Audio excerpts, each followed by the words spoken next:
Okay, so today's demo is watercolor painting. So you want to get your setup first. You want some paper towels. You want your watercolor paints. You want a brush that is soft and not super stiff. I usually keep a piece of blank paper underneath my workspace to keep it clean. I've got some water, and then I also, in this little cup, have some kitchen, just table salt. I'm gonna show you some optional kind of cool things you could do with this. So, first thing, you wanna pick your colors.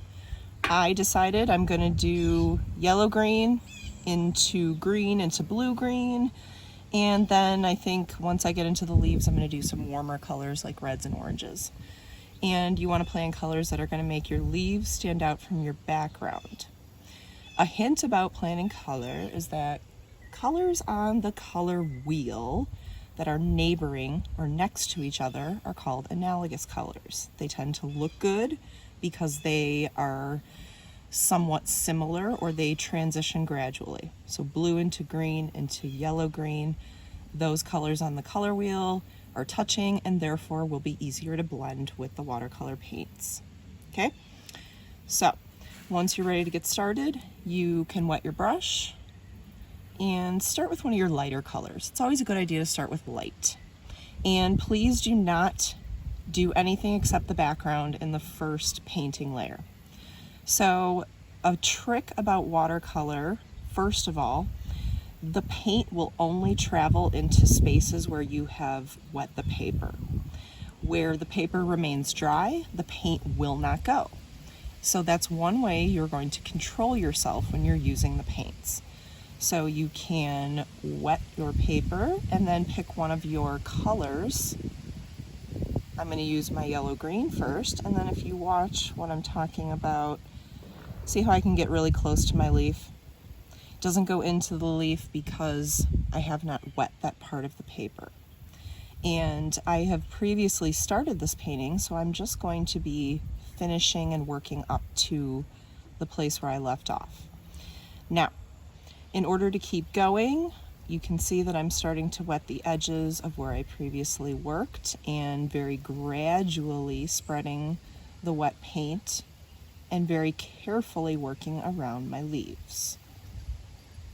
If I want to add another color, think about what color is a little bit close. So before I add blue-green, I think I'm going to add some traditional green. And again, that paint is only going to stay within my water puddle.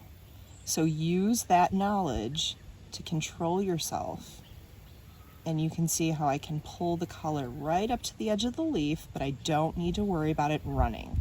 Then I'm just kind of softly going to move into another area of the painting and use a gentle kind of circle motion and a little bit of blotting occasionally until I'm happy with where the paint goes.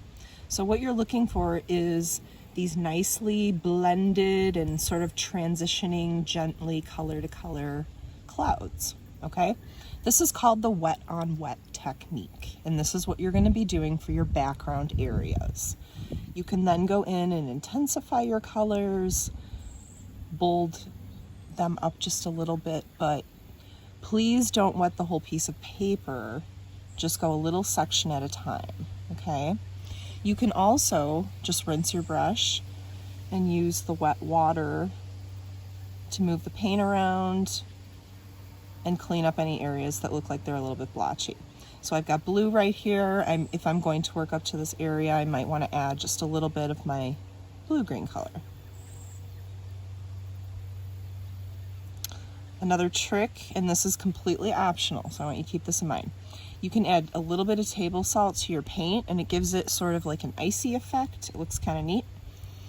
And if you look, I'll show you in just a moment where that's already been applied to the paper. Okay, so once I get like a little color cloud that I'm happy with, what I want to do is take just a little pinch of the table salts and sprinkle it over the wet paint.